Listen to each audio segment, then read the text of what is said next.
Theta is a hypnotic state. Yes or no? So then you go to a hypnosis show and they bring somebody on the stage and they ask them to act like a chicken. You with me?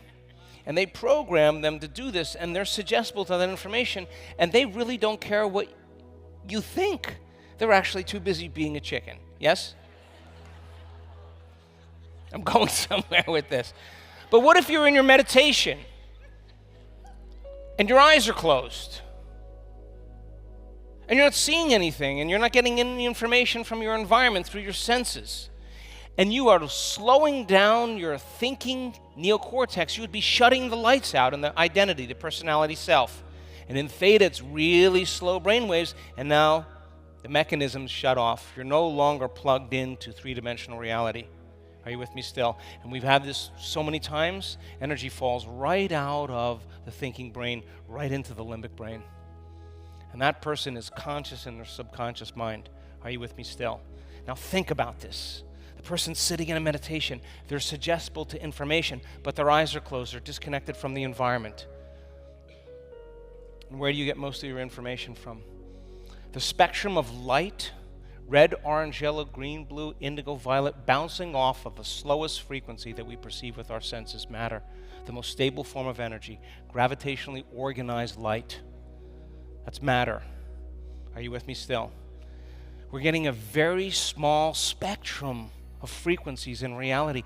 And the data says, the mathematics say that the likelihood of us perceiving the truth in reality is zero. We are missing out on over 99% of reality. Don't exclude yourself from that equation. Are you with me still? What if you were to open your attention to nothing? And if I told you that pregnant, fertile void was rich in frequency, and frequency carries information, and your brain started oscillating in rhythm, it could actually be entrained to the unified field, yes or no? And if you were tuning into energy and information, and you wouldn't want to experience anything with your senses, but you would want to experience that unifying field of energy. Are you with me still? That quantum field, that fertile void, the place where everything physical and material comes from, that we only see objects and things in three-dimensional reality. We can't see them there because there's nothing there. It's the wave function. It's energy. It's frequency. It's vibration. Are you with me still? If I asked you then to become nobody, take all of your attention off your body, to become no one, lay down the character that you are in your life, take all of your attention off all the people in your life, become no one, to be a nothing. You're not thinking of your cell phone, your computer, your house, your car. You're not thinking about where you live, where you work, where you're sitting. You're not trying to predict the future or remember the past.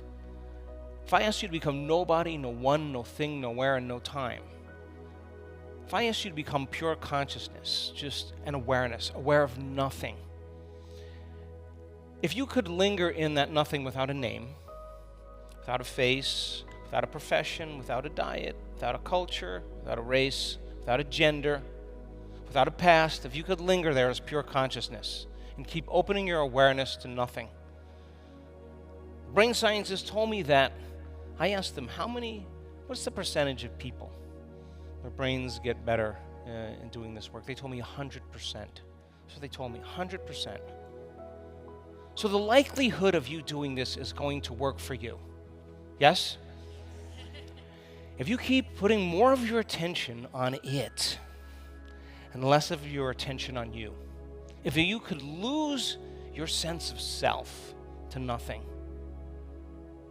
there could come a moment where you all of a sudden start connecting to information if you were in theta, yes or no? Now, the information is not coming from the senses, and once the person connects to that unifying field, get ready, there's an arousal that takes place in the nervous system. And the brain goes into not a little gamma, not a lot of gamma, not a whole lot of gamma, a supernatural amount of gamma. And that arousal is not fear. That arousal is not pain. That arousal is not aggression. That arousal is ecstasy. And that person is connecting to something way bigger than them. And that is that familiar, unfamiliar feeling. And that arousal, that awakening causes the nervous system to vibrate at a very fast frequency. And that frequency then becomes more electric and less chemical. And the person all of a sudden has an awakening or some type of understanding or information is downloaded into their brain. And they're having a full-on sensory experience without their senses. And whatever's happening between their ears is more real than anything they've ever experienced before. And we've been lucky enough to capture people's brains in those moments. And there's always a great story. And the side effect of that is that there's an upgrade in their biology. There's the cancer, now it's gone. There's the Parkinson's, now it's gone. There's the spinal cord injury, now it's gone. And I have asked those people come to the stage and tell their story, and they are a mess. And they're like, oh my God, I felt so much love. Oh, I love everybody. And I'm like, will you please tell them, oh yeah, I came in a wheelchair and I'm walking around. I don't have any pain in my back. I was paralyzed. Yeah, that too. Yeah, I was blind, now I can see. They get an upgrade. And that upgrade is the body moving to a faster frequency, and the autonomic nervous system is hot. And that level of order that's taking place on that fast frequency of gamma is autonomic regulation. And stress is autonomic dysregulation.